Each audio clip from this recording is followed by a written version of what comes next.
All right, welcome to the pod here on Court TV. We've got lawyers upon lawyers. There will be lawyers. Pac-12 might have had gas station TV in theory. Big Ten is now court TV. We're headed, they could be headed to court. We don't know. So we're taping early Thursday morning. By the time you listen to this, they might be in court. They might be in court. Supreme Court, People's Court, not our People's Court. Judge Judy. Harbaugh and Judge Judy have a personal relationship, you know. They do. Harbaugh's he's a huge Judge Judy fan, and he attended Judge Judy once and sat in the crowd. Maybe Judge Judy will preside over the case. That would be amazing. Apropos. Can we make the story any better? If Michigan isn't getting its way in real court, they will divert it to Judge Judy court. Judith Scheinlin, now presiding. Yeah, he loves Judge Judy. And Ric Flair, Judge Judy, man, what a crew. He attracts, he really attracts, he was also in Saved by the Bell as Screech's like brother or cousin or something, wasn't he? What? Yeah. What? Is it Harbaugh? What are you talking about? There's a lot with Harbaugh. There's a lot. Jim Harbaugh was Screech's like older. Look, you looked that up. I have the Judge Judy line. I'm looking This is actually Jim might want to revisit. So he went to court. When he was the 49ers coach, he went to Monday's taping of the daytime hit Judge Judy. I'm reading from the, San Francisco Chronicle or something. And Mercury News. I'm sorry. And he gives this quote. He said, long fan of the show. And earlier this year, he said, when you lie in Judge Judy's courtroom, it's over. Your credibility is completely lost and you stand no chance of winning that case.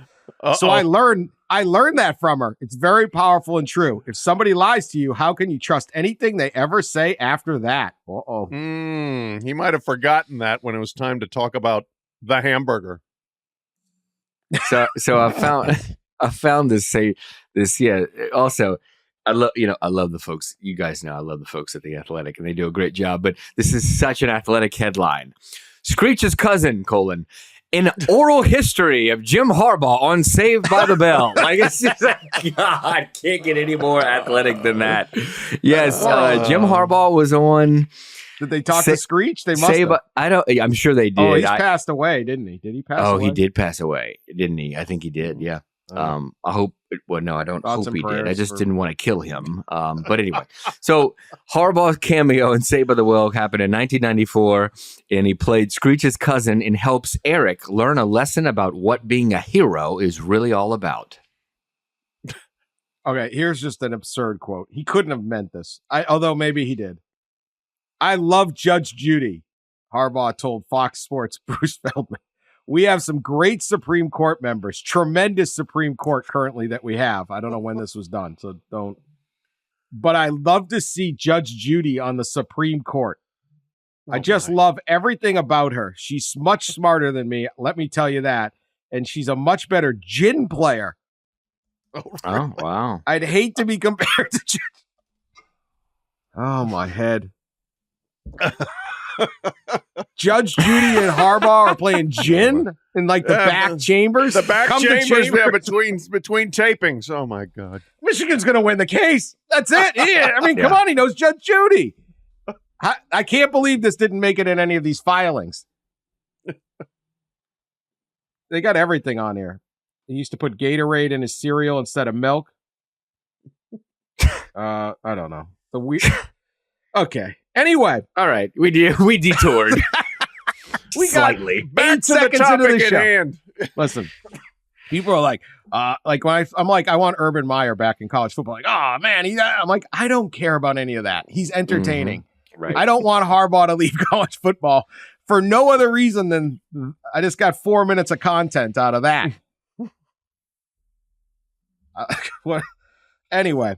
10-page filing from Michigan, laid out a bunch of stuff. Look, you can read our stories. It includes, a lot of the stuff we've discussed, nuances. Do you have this right? Do you have that? This precedent, all that. And then there was an 8-pager from Harbaugh's attorney, Tom Mars, that brought up a number of interesting points. Ross, I'll start with you. What is your favorite, or I don't know, favorite? What did you find compelling about the arguments on why Harbaugh should not be suspended? Well, yeah, I mean, they obviously lay the groundwork for a lawsuit and legal action by really pretty well dissecting the sportsmanship policy. I mean, which the Big Ten and Commissioner Tony Petitti are apparently going to plan to use to levy, if they do levy any penalty. And they just kind of dissected this thing about how the sportsmanship policy has never been used for this before. How Jim Harbaugh cannot possibly fall under this, how Petitti doesn't have the authority to use the sportsmanship policy. That was really interesting. And of course, they sent kind of a warning shot across the bow of the good ship Big Ten with this line. The conference should act cautiously when setting precedent, given the reality that in-person scouting, collusion among opponents, and other questionable practices may well be far more prevalent than believed. So it's kind of like, look, Juicy. Pretty much everybody's doing it. We have the documents attached, which they attach those documents that I think Pat and RJ had earlier this week. And they attached them about how their signals were stolen as well by other Big Ten teams. Clearly, they're now putting pressure right on Petitti to not act, kind of suggesting that this would open up a can, right, and others would eventually have to be penalized in some way, because to some degree, I guess their argument is everyone is doing it now. Obviously, I don't think everyone was doing it necessarily as elaborate of a scheme as Connor Stalions.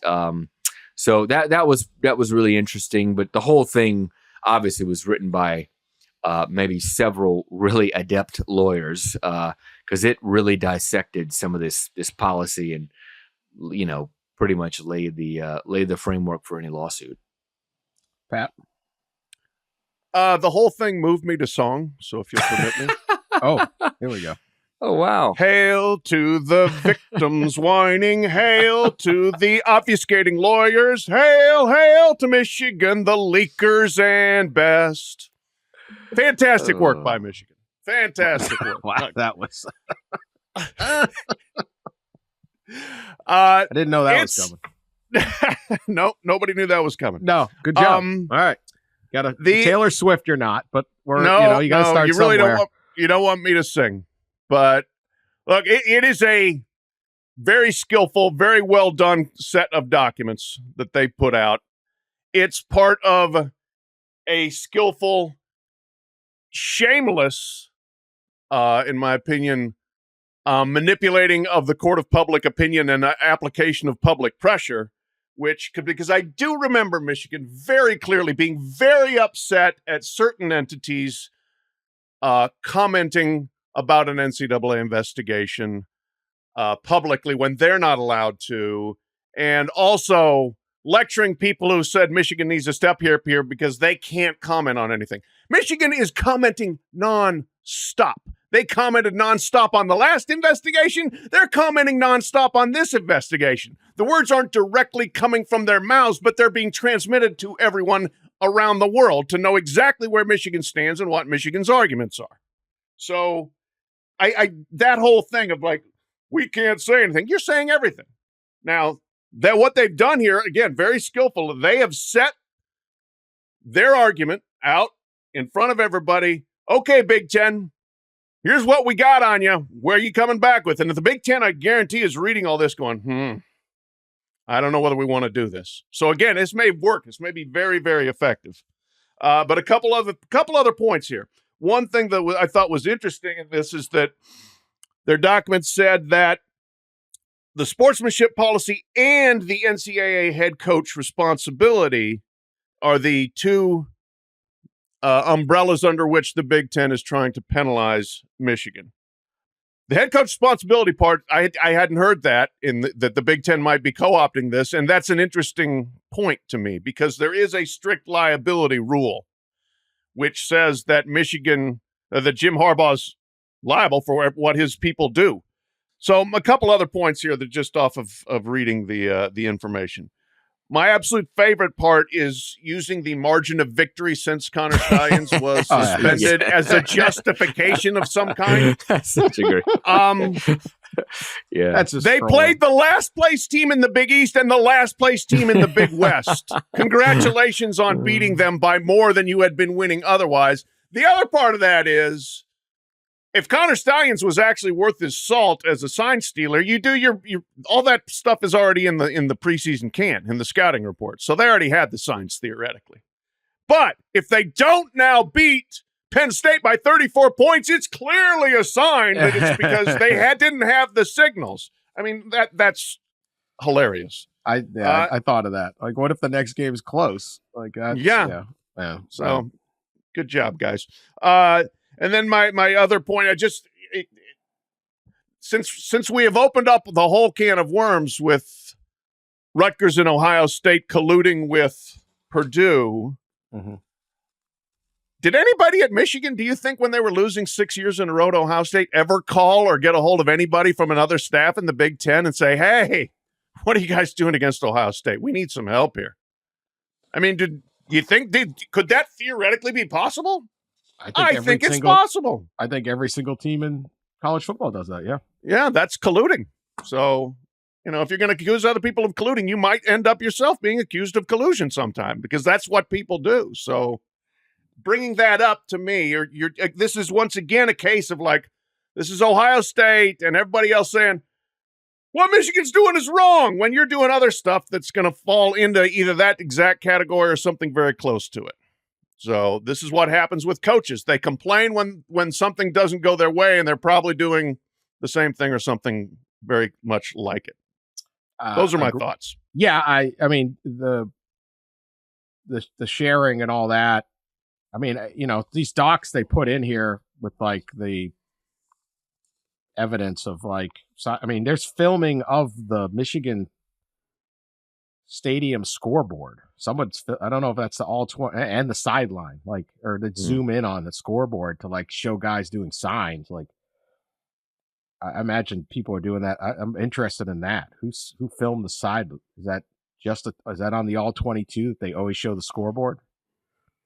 I don't know. They usually do show scoreboard for time score. Yeah. So they run up there and then take it or whatever. Does that count? I don't know what that's all about. Yeah, I mean, look, Michigan's probably like, hey, we got cooked for 3 weeks. We got absolutely cooked in public opinion. We're in the mud.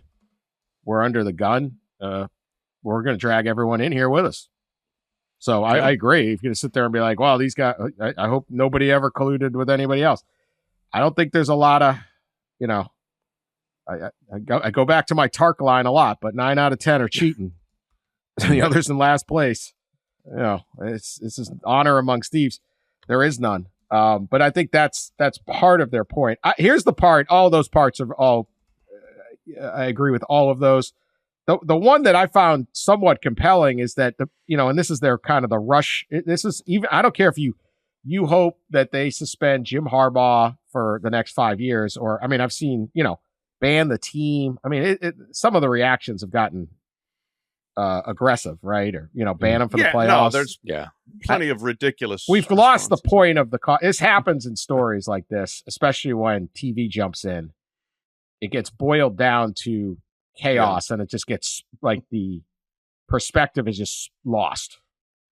And so people are like repeating things that aren't even accurate. You're like, where'd you get that? And then they're sending you a clip of somebody on TV, and you're like, that guy has done zero work on this.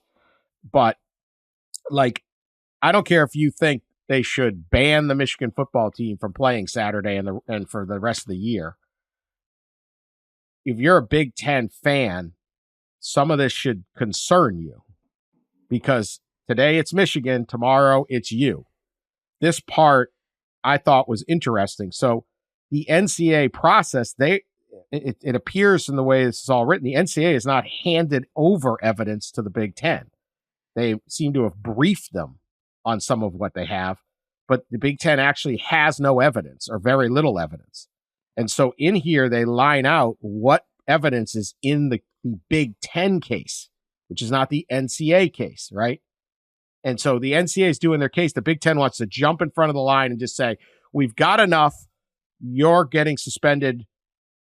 We have to dredge up this sportsmanship policy, which we've never done in the history of our league. And we just absolutely have to do this. And you go, okay, well, what's the evidence that you have? And this is Michigan saying they have, quote, records of Stalions ticket purchases and transfers and those tickets usage at games. That's probably their strongest thing, but it's not against the rules for someone to buy tickets. If you're going to boil this down, I think we all know what he was doing, but I'm just trying to make this as a legal thing. One unsolicited tip by an unidentified person who claims to have seen someone filming the sidelines at a game, though we are not able to identify either the tipster or the person they claim was filming the sidelines or confirm any connection to Stalions. So I don't even know what that is. A link to a public article that now includes a deleted video, which we have not seen, we being Michigan, of Stalions on the sidelines of a Michigan game. Now, that's not against the rules. A short video titled UMass vs. PSU video. How about the Minutemen getting in here? Huh? Most prominent moment in the last 5 years of UMass football. Maybe longer. A short video titled I'm really proud as an alum. A short video titled UMass vs. PSU video that does not clearly show anything at all. The evidence you actually have provided us is insufficient to prove the violations you allege, much less to allow Michigan to dispute particular points. And they go on to say, basically, they also show other videos of Stalions on the sidelines, like talking to the assistants and stuff, which also isn't a violation. And it's almost like they're running like they just at this moment, okay? At this moment, the Big Ten has no evidence. Now, I think we all would agree that evidence is going to come. And it's not going to be good for Connor Stalions or the University of Michigan. But at this moment, all they have is the NCAA saying, hey, this is going to be bad. We've got some stuff. Are we sure that's all they had? This is Michigan's interpretation of what the Big Ten has. This is Michigan's agree. But they're saying that's all they put into the file of however they're doing this thing. So if that's all they have, and they're showing things like, this is the problem with like social media, they're showing, hey, Michigan figured out someone's sign, they changed their play. That happens in every game on it. Like everyone's got a sign stealer. So if this is true, and this is all you have, it may feel good to say, hey, we're going to get you on what's coming. But that is a slippery slope, whether they do it or not. That's more due process to me than, we got to drag the whole thing out. Like, you don't even have anything here. We're just going, and it's like everyone's screaming on television and everyone's screaming on a conference call with 13 coaches. They're all screaming at me, I better do this. And it's like, yeah, but what do you actually have? That to me was kind of chilling. Like, if that's all you got, what happens in the next case if this is the precedent? Yeah, if that's all they got, then they've got a problem. I would like to actually see what the Big Ten has, and I'd like to the two words that aren't anywhere in this are Central and Michigan, which to me it's a very very compelling part of this, because there ain't anybody else that's done that we know of in the history of college football. Maybe it's happened, but that one has not been answered for, and that's the most egregious thing that Connor Stalions has done yet. Yeah, that's not in here. Maybe it is somewhere else. Like maybe they just didn't do it. I don't know. But it's a we're gonna find out. I mean, it doesn't really matter. There's gonna be a suspension. There's gonna be or not. There's gonna be a lawsuit. There's not. I don't know. But I found that part. I think your guys' part was all reasonable. Go ahead, Pat. Yeah, no, I mean, the whole thing is fascinating, and I'm still not sure I'm comfortable with the Big Ten penalizing Michigan here in this point. I don't know. I've said that for a couple of weeks now, to the disappointment of good podcasting. I don't have a firm opinion on what the Big Ten should do, and I do think that Michigan further has definitely clouded the issues skillfully and correctly. But one of the things that we have gotten a broadside of Michigan's side of things this week. So I'm pushing back just a little bit at some of that. Yeah. We got broadside of weeks of the other. We did. Yeah. This is their only way of responding. Like I'll give us in Tom Mars's letter with Harbaugh. So like they can't comment. I wish they could comment during these things. And I get why the NCAA kind of does it because they don't want everything to leak out. It's kind of an old school idea. Yeah, because nothing exactly leaks. What we've had. Yeah. Right. But it actually doesn't matter what leaks because social media will take unrelated things. Again, like you could get 10 million people to watch a video of Michigan changing their signs and changing plays and everyone's screaming, "Oh my God, there you are." And it's like, that's not the case. Like, that's not germane to the case. You never seen a defense adjust in a football game? Like, then you never watch a game, right? So I actually think their thing is outdated. You want to get as much information out there as possible. But because I'll give it this, and this may be the worst excuse. You may think this is the worst excuse, or you may think this is the best excuse.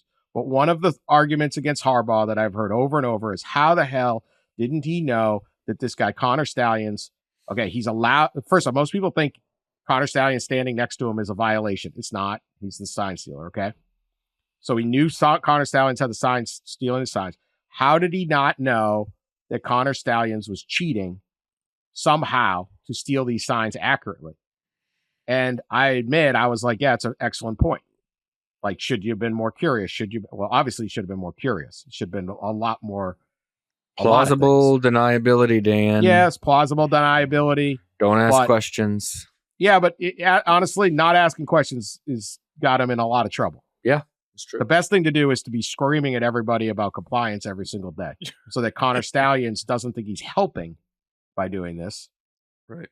He realizes I'm putting the entire operation in jeopardy, which he did. So whatever it is, though, Mars points this out. And I thought, okay, whether you want to agree with this or not, I had not heard this argument. So he points to Ohio State and Rutgers. These sheets are 100% accurate, all of Michigan's plays. So it says when other teams had been legally acquiring Michigan signals with 100% accuracy for 2 years, and this would be presumably through legal means, right? Studying game film, whatever you got to do. There was no reason, since those other teams can do it 100% legally, presumably, there was no reason for Coach Harbaugh or anyone else to believe that Stalions had not acquired his information about other team signals by using the same methodology. Now, you can roll your eyes or you could be like, what? But I was like, oh, that's interesting. So should Ryan Day or Greg Schiano or any other coach out there who's got the plays of the other team because somebody grinded all 22 tape, should they be going, oh, my guy's cheating? Or should he be like, he's grinding all 22 tape? I thought that was it. That's not a get out of the jail free card. Believe me, it doesn't change what Connor Stalions did, but I hadn't heard that argument. That's a kind of argument that I think is like, oh, all right, maybe that seems somewhat reasonable to me. It's not that important, but it seems somewhat reasonable. And you don't get any of that until you get these filings. Yeah, I don't know. To me, did Harbaugh know? I can buy that he didn't know, and B, it doesn't matter. I still think that there might be a lack of curiosity on behalf of some of the people underneath him who work day to day on plays, play calling, countering other teams' play calls. And if you're working with Connor Stalions, like, how'd you get so good at this? Would be a simple question I would ask. But do you ask the other guys how they got good at it? Like, is that enough? That's the point. I don't think it's really not that big of a point to the whole argument. I'm just saying it's interesting to hear some perspective, right? I guess I always come at these cases the moment this thing hit, I was not a believer in this is a vast conspiracy. Everyone knew, oh my God, let's go charge again, because that's what gets you in trouble. I've covered too many of these. I've watched administrators, conference commissioners, NFL commissioners, everybody fall for the same trick on this. and they go running in assuming guilt. And it's like, hold on, take your time. Maybe there's a reasonable explanation. And I love hearing at least someone's attempt at a reasonable explanation.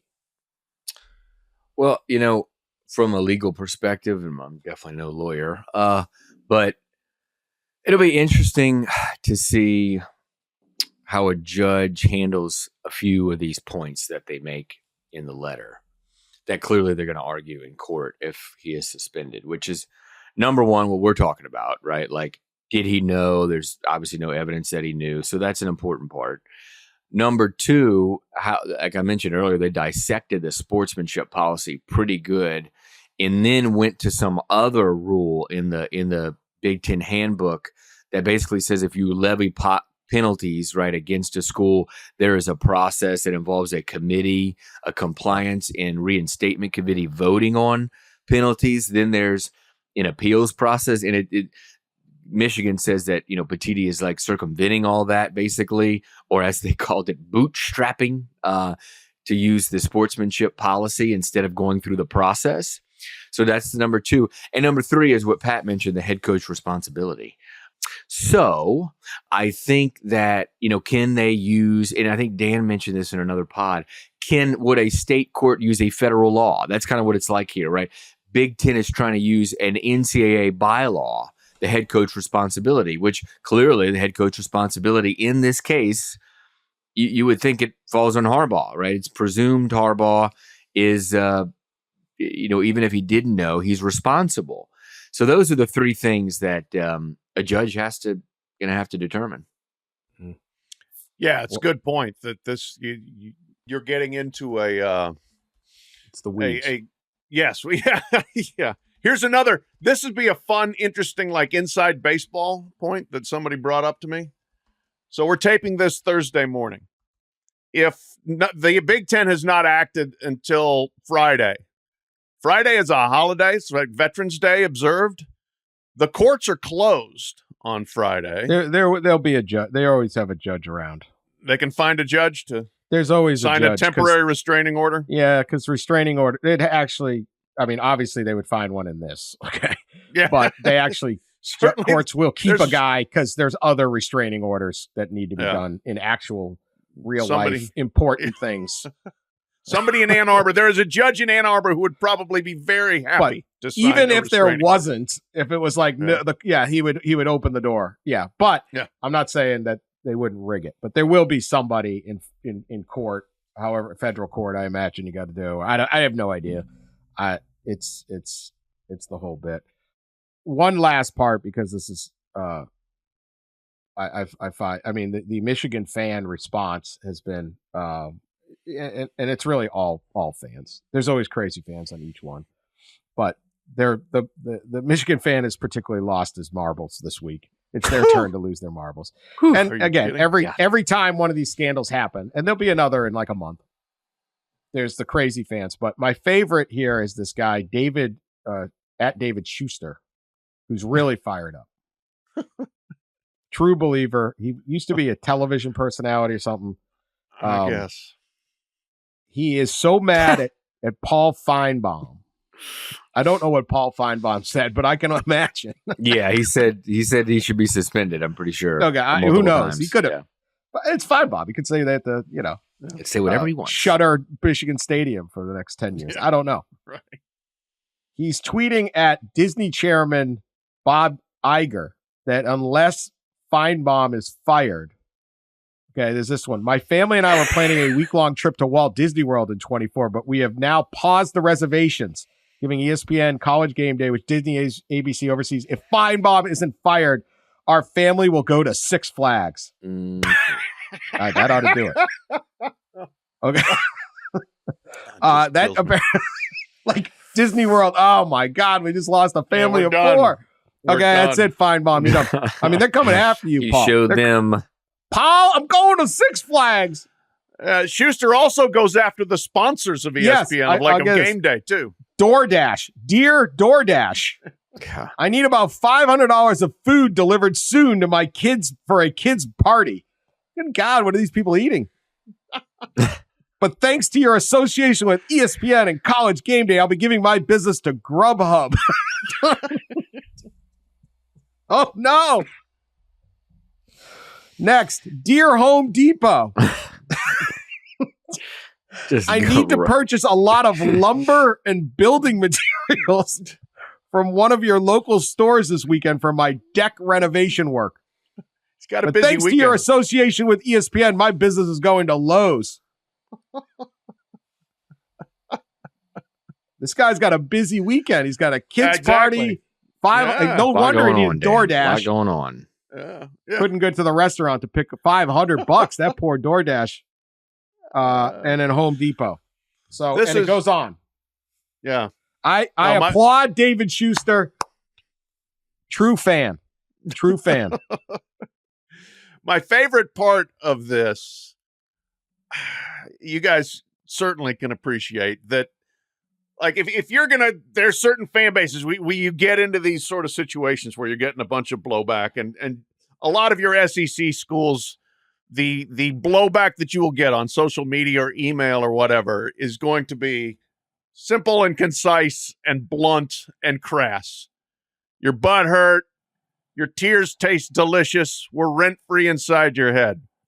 Michigan fans who think very highly of themselves, you don't understand the complexities of the NCAA rule book and the state law here. Let me explain them to you ad nauseum on every social media platform available. It's like exhausting. I am so worn out by the Michigan arguments.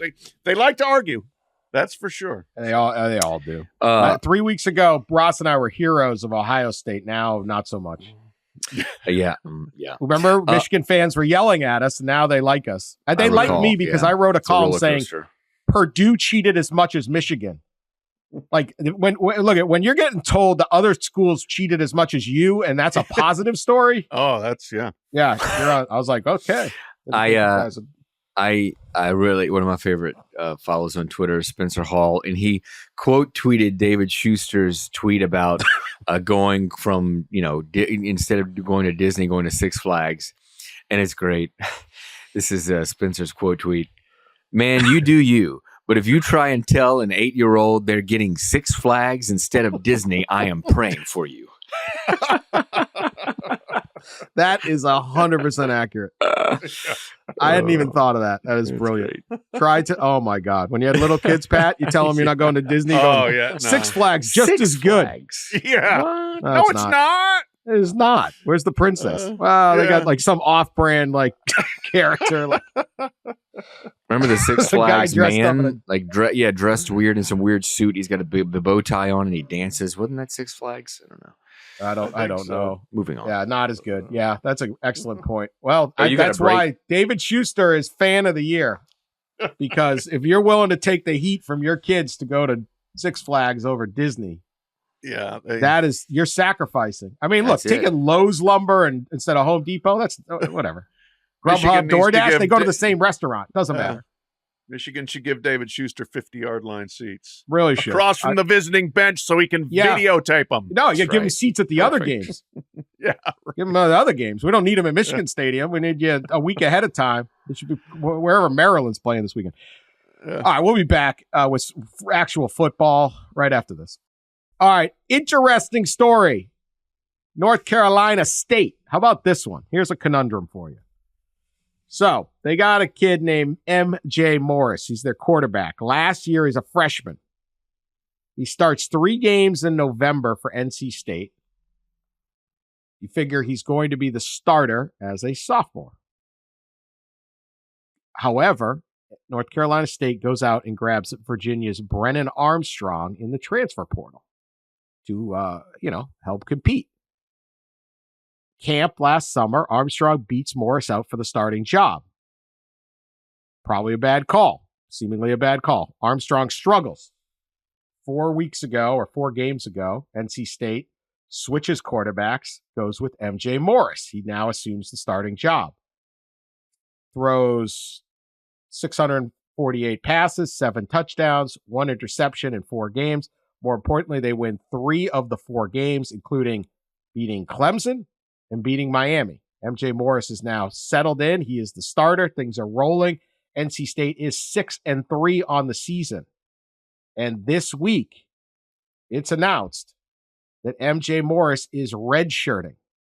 You can play 4 games in college football and preserve your red shirt. So this year won't count. He saves an entire year of eligibility unless he takes one more snap. So he is not going to play again this year to preserve an entire season. His father told the AP and other media that MJ would stay with the program. He was not necessarily going right into the portal, but we do know there is a transfer portal out there. There are NIL deals at other schools. Could be an NIL deal at North Carolina State to stay and remain. Pretty wild. New one. What are your thoughts on this, Pat? Oh, it's fascinating and very much a sign of the times here. I sympathize with MJ Morris in this situation because they went to the portal to get somebody to take his job. He can hit the portal to leave when he chooses, and this could be the time he chooses because of the redshirt rule. So, yeah, he may say he's going to stay through the rest of the season. Clearly, you're not doing this if you're planning on staying there. And I think that probably this does reflect some real displeasure about the way that was handled, especially it would be one if Brennan Armstrong had come in and just clearly proven to be a superior quarterback who had done great things and had led NC State, to a great success. I think you probably just tip your cap and say, okay, but he didn't play very well. And now MJ Morris has played marginally better. It's not like he's lit the world on fire passing wise, just his statistics, but he's gotten them to wins. Mostly their defense, I think, has holding Miami to 6 and Clemson to 17. But I don't blame him. He's got the cards. Play them as you see fit for yourself at this point. From a team dynamic standpoint, it's shaky, it's ugly, but NC State said business is business, and now MJ Morris is saying business is business. Yeah, we all ought to be prepared for more of this. I think we've seen it a little bit last season. I think we saw a few times, but maybe not something like this where you have a starting quarterback do this. Like I figured we might have had a couple of receivers, like a DB or two last year, do this. I think there's a kid at Boise this year.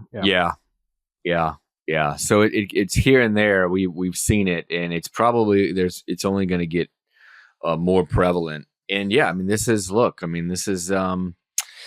athletes looking out for themselves, and there shouldn't be a problem with that. I know coaches are not going to like it. Administrators are not going to like it, but this is the kind of the movement, the athletes' rights movement we're in the middle of, and these rule changes, which give athletes more freedom, which is probably most would say is fair, allows things like this to happen. And but I kind of feel just a tinge bad for NC State. They lost Devin Leary last year to Kentucky. It's like, what's wrong with Raleigh? Is it that bad? Come on. That real quick, they're not the same dynamics, but a similar sort of am I redshirting or not tension at Michigan State this week. Sam Levitt, who had come in at quarterback and played pretty well, but he's played 4 games. And now the question is, he's going to burn the red shirt and play the rest this year or not?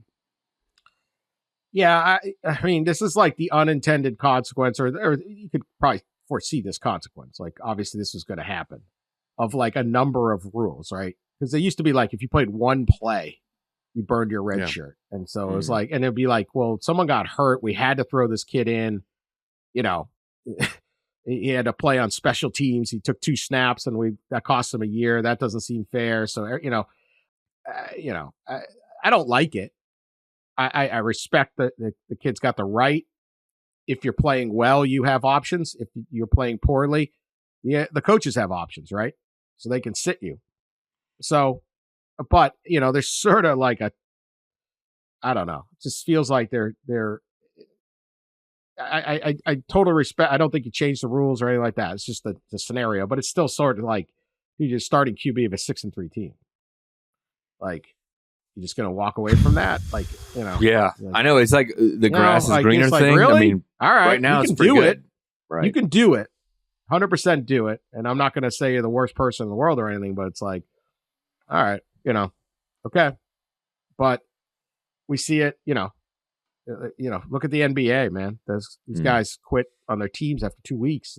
How many times has James Harden been traded in the last 4 years? It's like, this is what you can do. You got that power. I get it. It's just sort of like, rather guys were like all in on the team. But I certainly, hey, you're like, dude, I was here. I was the starter, and you brought in someone else, and it didn't work out. That's sort of maybe the original sin here. So, but whatever. We'll see more of it. Fascinating. Tough for NC State fans. Pastor Conrad is probably not. Yeah. He's pretty mild-mannered, but maybe he's like, come on. And I agree. Tough break. All right. Yeah. One others, Quinn Ewers is now day-to-day quarterback for Texas.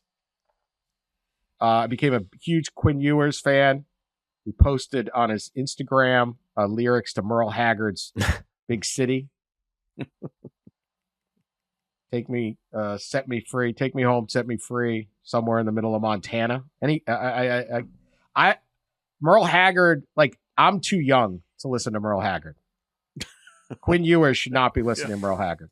So if you're under 70, you're too young to listen to Merle Haggard.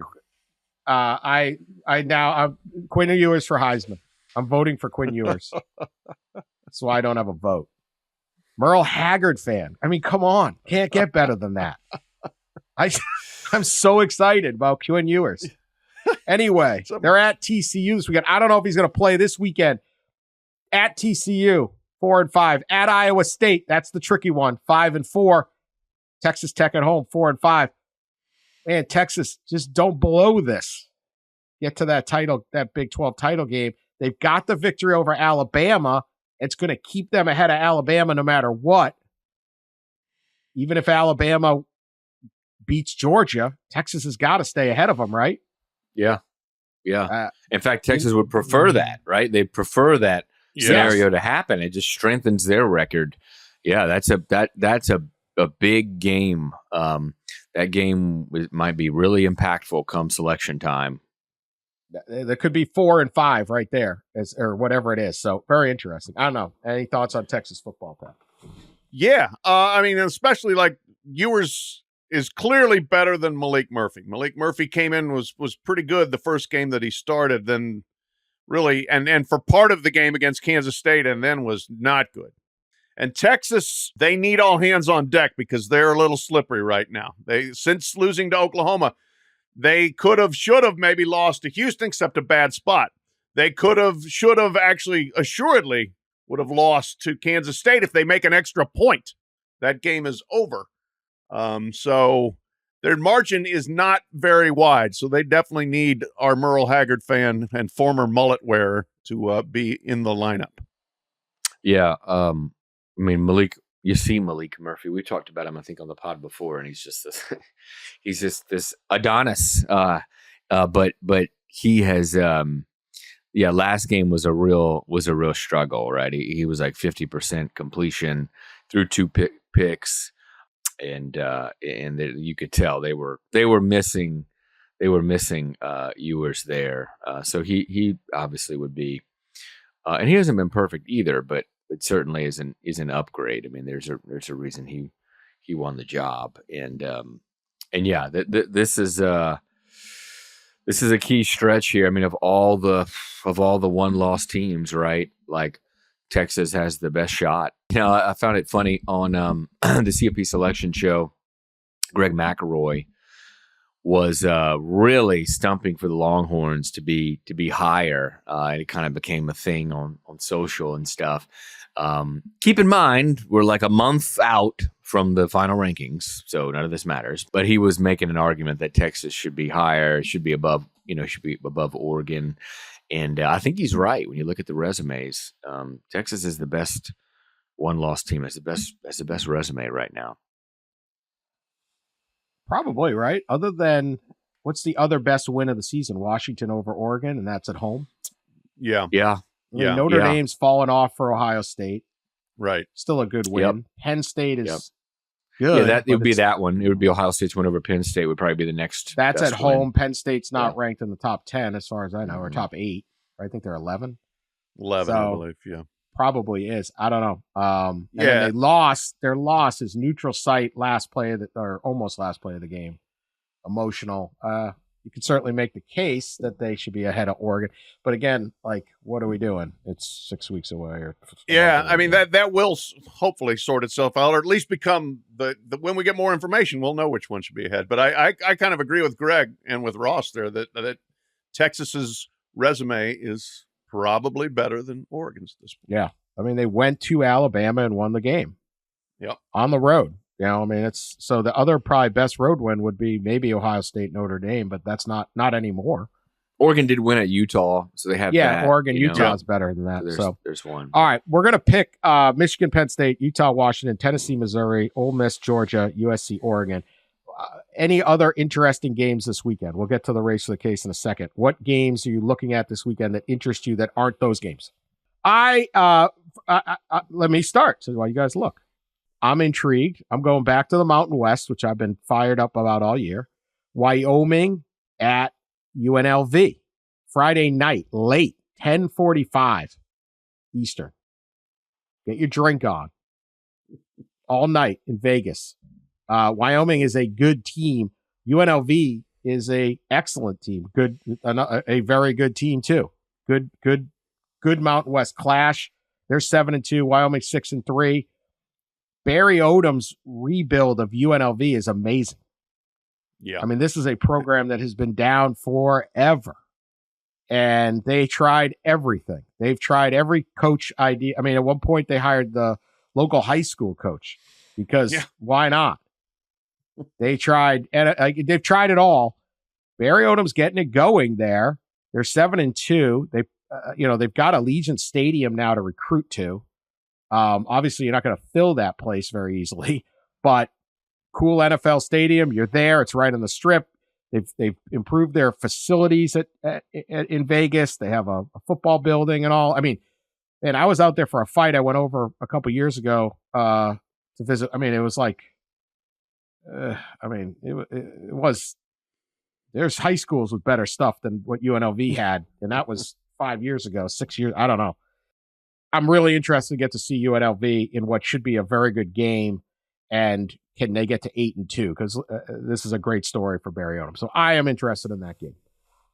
I'm with you there because for many reasons, but Barry Odom's done great, especially when you consider that the offensive coordinator he hired, his rock star OC, stayed for 2 weeks, and then he left. That's Bobby Petrino. All right. He's going to be the offensive coordinator. He's like, no, never mind. I'm going to go to Texas A&M. Might not have been a very good choice. Another game for a prurient interest, I guess you would say. Rutgers at Iowa. I mean, this is going to be yet another one of those games where it's like 14-10. What's the over-under? Isn't it I don't know. It's got to be below 30 again, or around 30, right? But 28 and a half. 28 and a half. No, no. Unbelievable. Wow. Iowa continues to, take one limping step after another towards the Big Ten West Championship and towards what would be the worst Big Ten Championship game. Well, somebody did score 70 in the Big Ten Championship game once, but it could be just absolutely ugly if they play Michigan or Ohio State. 28 and a half, 14-13. Yeah, there we go. There we go. That is going to be sure it'll get to 14-13? That's the question. Maybe not. 7-6. Actually, Two coaches get to that are 15-13. Let's not throw any weird score out there. Yeah. I mean, Rutgers, if nothing else, even if they score, they'll take 8 minutes to do it. Oh, yeah. So it's going to be a grinding. The clock runs. Remember, Michigan Rutgers played so fast this year. The game was over in they didn't have time to steal all each other's signs. It was terrible. Guys were like, I stole 100 signs. They only ran 40 plays. This sucks. What was I doing all week? This is like two coaches that could not be happier to punt and play field position and play defense. Clock running. Yeah. Ross? How about Miami and Florida State? Miami is must-see TV every week. I mean, you don't know this team, Jekyll and Hyde. You don't know what's going to happen here.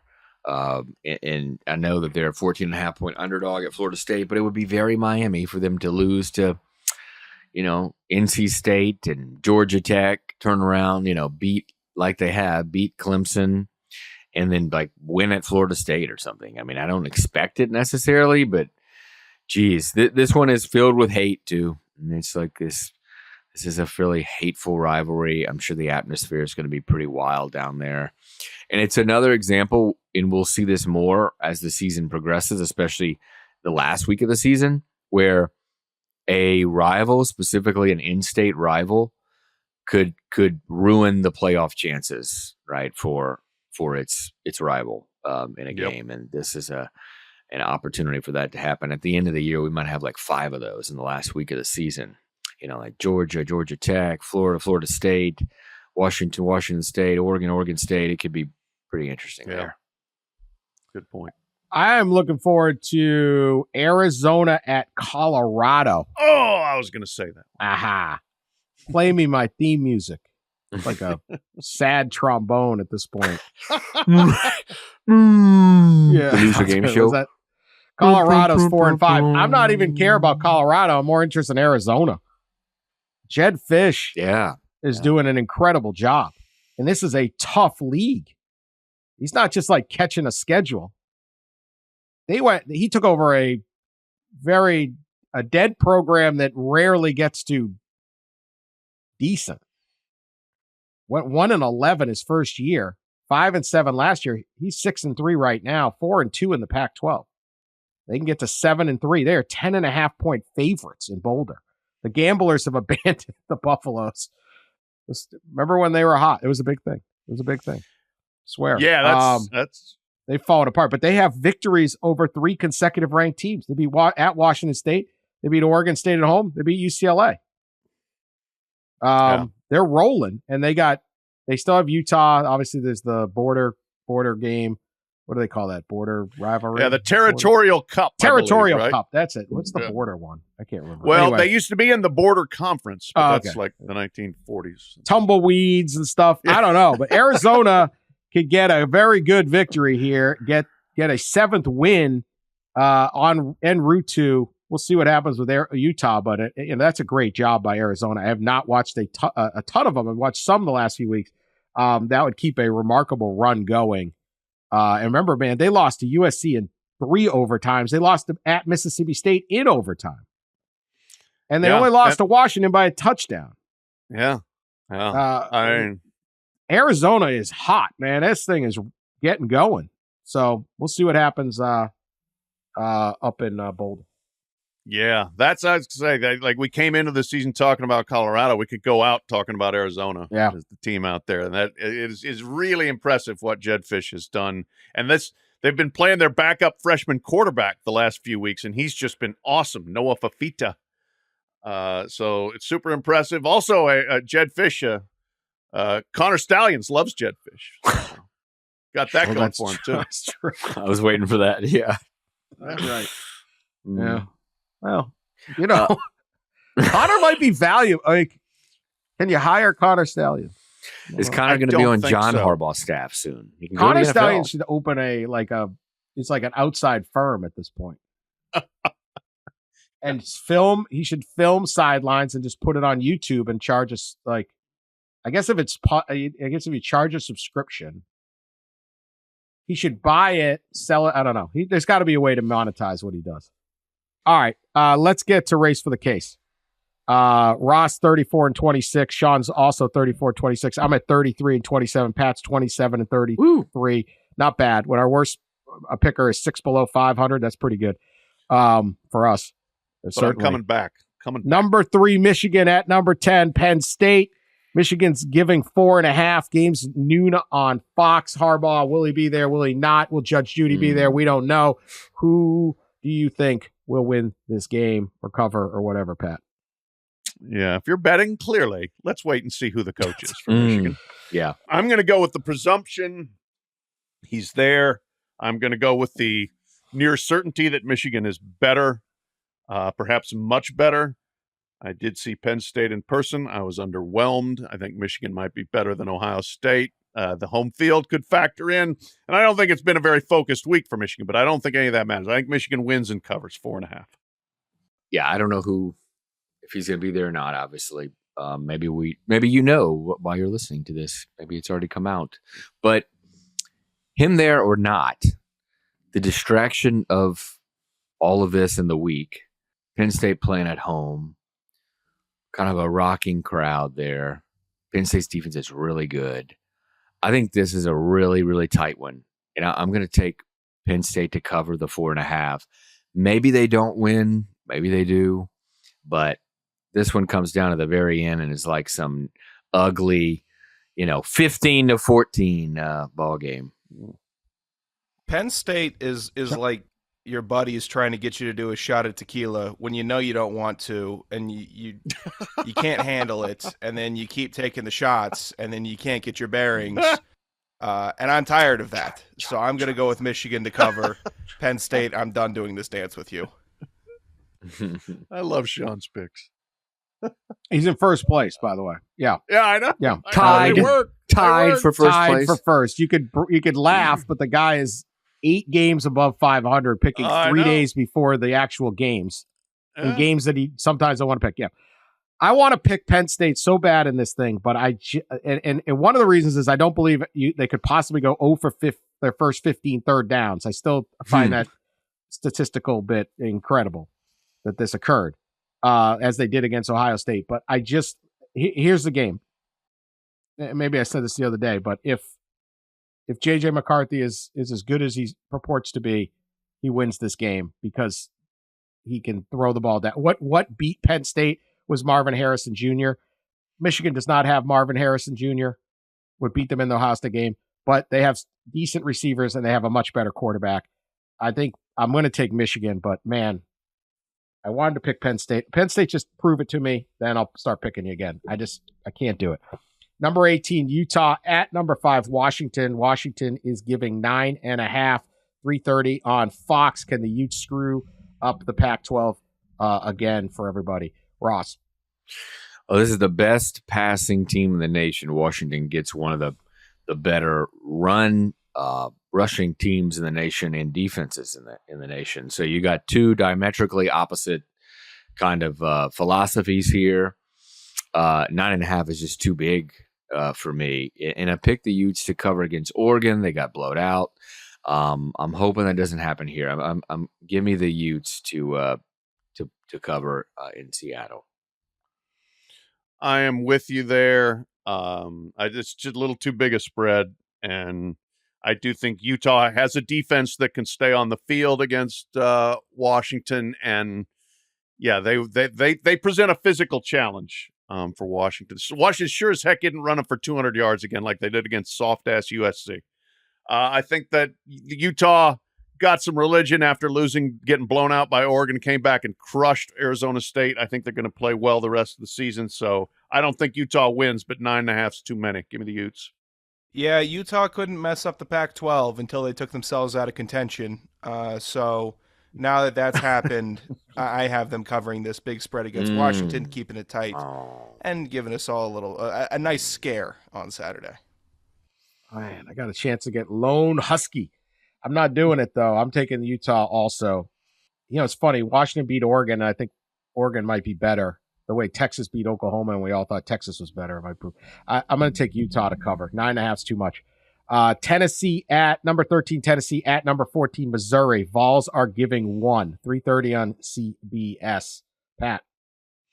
I'm going to play the schedule game on this and take Tennessee because they're coming in off of basically a spa treatment game against Connecticut, whereas Missouri's coming in after playing Georgia. Nobody comes out of Georgia without feeling sore. I just think Tennessee's going to be a little more bouncy, a little more fresh, and will win. I think if both teams were coming in off of exactly equal standings, I would take Missouri, but I just think that the schedule sets up well for the Vols, so I'm taking the Vols.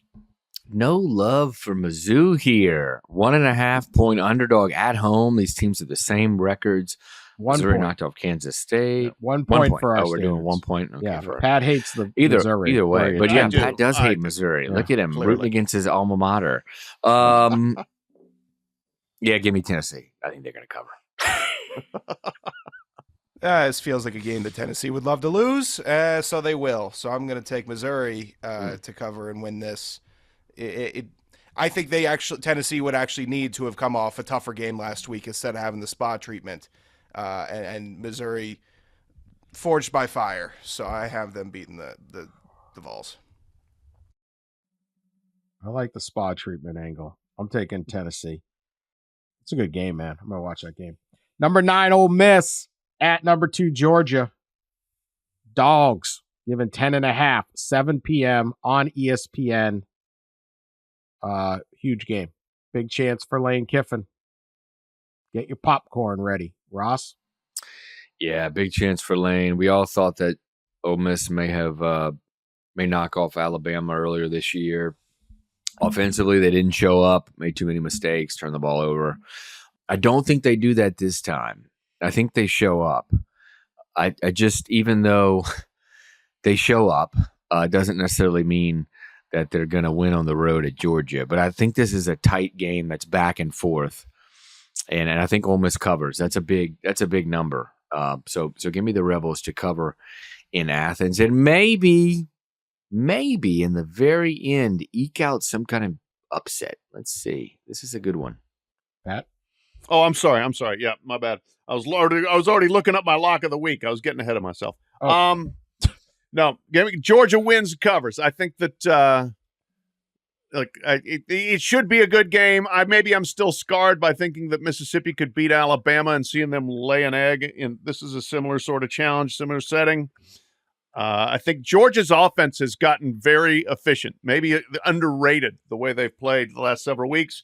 Brock Bowers may be back for this game. Mississippi's defense is bad, so I'm going to take Georgia to win and cover. If Lane had shown any creativity or even confidence against Alabama, I would love to get on that train and say they could cover this game. They didn't. It looked like he coached scared. I don't know why you can't get over the hump when it comes to the top-ranked teams, but I don't think they're eking it out. So Georgia to cover. Yeah, I'm not betting against Georgia on this. Spread's not too big to scare me here. So that's a lone rebel? Lone rebel. Lone rebel. USC unranked at number 6, Oregon. Ducks minus 15. Given 15. 10:30 p.m. on Fox. Yeah. Pat, back to you. Yeah, that spread, that's vexing. Even if it were 14, I would feel better. But you know what? I'm going to take Oregon. USC's just not playing well enough to put any faith in them, and Oregon's playing extremely well. Oregon's offense is so dynamic that USC isn't going to slow them down. And even if Caleb Williams plays lights out, I'm not sure they can stay within that spread. If Oregon doesn't put 50 on the board, I'll be shocked. Let's start with that. So that means USC would have to put 35 on the board. Let's say they don't. Give me the Ducks to cover the big number. I think they do. I think I'll go with 50-41. How about that? USC covers. New defensive coordinator. Let's get it going, USC. New page. Show them something they haven't seen yet. So I'll take USC to cover also. I'll take the Ducks. No problem. They got reasons to play, reasons to score. I'll take it. 15. I'm all in the Ducks. All right, locks of the week. Who's got one? Ross? I got one. Auburn plays at Arkansas. Sam Pittman and the Hogs lost 6 straight and then won at Florida last weekend. Auburn cannot move the ball. They just really struggle offensively. They're playing at Arkansas. I think Arkansas, which is 2.5 point favorite, wins the game and wins by more than 2.5. So give me the Hogs to cover it at home against Hugh Freeze and the Tigers. I'm also going SEC. I made the idiotic decision last week to actually trust a Big Ten West team and made Nebraska my lock of the week. They never even led, I don't think, against Michigan State. That was pitiful. So I'm not doing that again. I'm going with Alabama laying 10.5 at Kentucky. The way Alabama's playing right now, believe in them. They ain't messing around. Kentucky's been inconsistent. I think that Devin Leary has not been great, and Alabama's going to be in his face. So I am rolling with the Tide, laying 10.5. I'm going to go with a spread that just, I don't know how it makes sense. I don't know who would make this. Oklahoma State giving 2.5 to UCF. That's just too good of a spread for me to stay away from. UCF isn't that good. Oklahoma State rolling, and maybe I'll buy into the post-Bedlam emotional dump, but not more than 2.5 points. That's good for me. I'll take the Cowboys. Yeah, I considered that one, and I figured that's Bedlam hangover, so I got scared and backed off. Are they going to Disney World, not Six Flags? Is that it? They're going to get distracted? They can give their scouting report to David Schuster on the Six Flags experience. Do they have a fan that dedicated? I don't think so. Maybe they do. They probably do.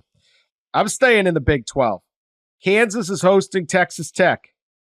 Kansas beats Oklahoma. They go to Iowa State and win a huge game. They are rolling. There should be an excellent crowd by Kansas standards out there in Lawrence, where they do indeed have a stadium, it turns out. Rock Chalk 3.5, no problem.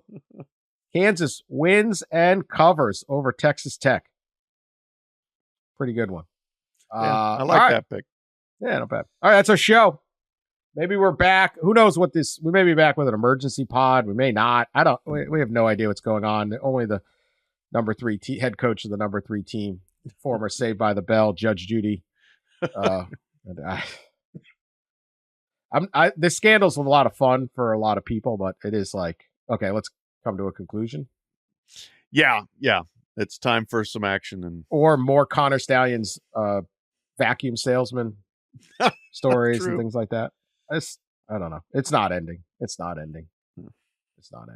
Pandora's box is open, and we do love Pandora. It's a deep box. A lot in it. I was talking to somebody, and they were like, "It's just Pandora's box is open." I'm like, "I love Pandora." Come on now, bring it. If not, we'll be back on Sunday to break down all of the reaction and whatever else happens. Appreciate everyone listening, subscribing, sharing us on social media, and all that. We may even get back to more ridiculous stories when we have to talk about legal filings. We will talk to you later.